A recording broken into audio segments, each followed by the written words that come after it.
Expression এখানে কোনো একটা বিয়ে বাড়ি, কোনো কালচারাল ফেস্টিভ্যাল, কোনো বৈশাখী মেলা হচ্ছে, এই টাইপসের কোনো কিছু আর কি। এখানে যে ৭১-এর বিজয় দিবস, আমাদের যে জাতীয় পতাকার একটা মর্মত্ব, এই জিনিসটা আসলে ছিল না, কোনো ধরনের ফিল আসে নাই। আমি বিকেলের দিকে একটা নিউজ দেখেছিলাম এবং এটা থেকে আমার খারাপ লাগলো যে আমাদের এই বিজয়ের এই ইতিহাসকে মুছে ফেলা হচ্ছে। কিভাবে মুছে ফেলা হচ্ছে? বিভিন্ন দিবসে কিন্তু বিভিন্ন থিম থাকে, হ্যাঁ, কিন্তু এই যে এখানে আমরা যে ছবিগুলো দেখছি কিংবা যে ডিজাইনগুলো করেছে সেগুলো দেখতে কিন্তু বৈশাখের মতো লাগছিল। তো এই বিজয় দিবস, একজন শিশু যখন তার পিতামাতার সাথে শহীদ মিনারে আসবে ফুল দিতে, তখন সে আশেপাশে কি দেখবে? সে কি কোনো ইতিহাস দেখতে পাবে? কোনো ইতিহাস সে কিন্তু দেখতে পাবে না। তো শহীদ মিনার এমন একটি স্থান যেখানে মা বাবার সাথে একজন সন্তান ফুল দিতে আসবে এবং সে দেখবে আমাদের শহীদের রক্তের বিনিময়ে আমরা যে বাংলাদেশ পেয়েছি সেটা কিভাবে পেয়েছি, এর ইতিহাস কি।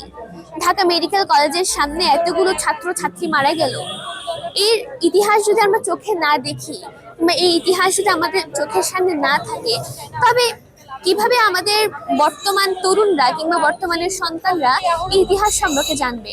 এই ইতিহাস যারা মুছতে চাইছে তাদের প্রতি অবশ্যই আমার অনেক ঘৃণা, এবং আশা করব এই ধরনের যাতে ডিজাইনগুলো কিংবা কোনো একটি বিষয় আয়োজন করার ক্ষেত্রে একটা পরিমাণ মতো একটা ম্যানেজমেন্ট থাকতে হবে এবং আলোচনার মাধ্যমে এগুলো যাতে আয়োজন করা হয়, সেটা আমি জেলা প্রশাসকের কাছে একটি বিনীত অনুরোধ রাখবো। এই বিতর্কিত আলপনা নিয়ে যখন সোশ্যাল মিডিয়ায় কয়েকজন পোস্ট করেছে, তখন আমরা কয়েকজন শহীদ মিনারেই ছিলাম।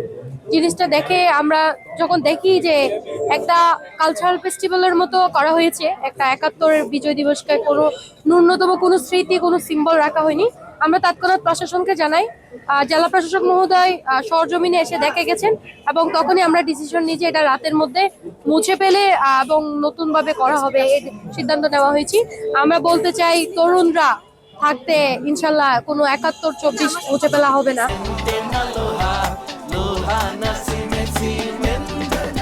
অন্যান্য বছর আমরা দেখেছি এই ১৬ ডিসেম্বরকে কেন্দ্র করে নতুন করে শহীদ মিনার সাজানো হলে সেখানে ৭১-এর যে গ্রাফিতিগুলো সেগুলো দেওয়ালে অঙ্কন করা হয়, কিন্তু এবছর আমরা ভিন্ন রূপ দেখতে পেয়েছি। এখানে সেই জুলাই আন্দোলনের যে শহীদ সেগুলোর যে চিত্রাঙ্কন এবং ভাষা শহীদদের যে চিত্রাঙ্কন এবং ৭১-এর যে চিত্রাঙ্কন সেগুলো মুছে দিয়ে সেখানে ফুলের ছবি, ফুলের চিত্রাঙ্কন করা হয়েছে। যদি বলি একাত্তর বাঙালি জাতির চেতনা, ৭১ বাঙালি জাতির অস্তিত্ব। আমরা এত বছর স্বাধীনতার ৫৪ বছরে আমরা প্রত্যেক বছর ১৬ ডিসেম্বরকে বিজয় দিবস হিসেবে পালিত করে আসছি। আজকে আমরা ২০২৫-এ এসে এক ভিন্ন রূপ দেখতে পাচ্ছি শহীদ মিনারে। এখানে ৭১-এর যে স্মৃতি ১৬ ডিসেম্বরের, এখানে আমরা কোনো ধরনের কোনো কিছু দেখতে পাচ্ছি না। কোনো অপশক্তি চাইলে বাংলাদেশের যে মুক্তিযুদ্ধের ইতিহাস সেটাকে মুছে দিতে পারবে না। আজকে আমি দাঁড়িয়েছি, অন্যদিন অন্যজন দাঁড়াবে।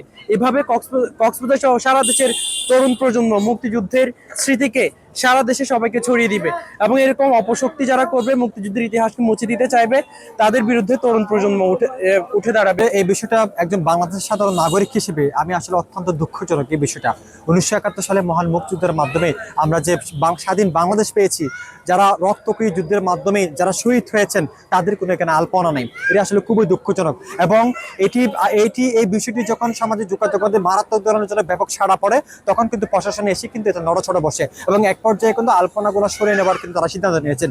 আমার কথা হচ্ছে, তারা কি এর আগে এই বিষয়গুলোকে খেয়াল করে নাই? নিশ্চয়ই করেছিল। এই যে দ্বিতীয়বার আবারগুলো আলপনাগুলো আঁকতে হচ্ছে, এটা কি সরকারের টাকা অপচয় নয়?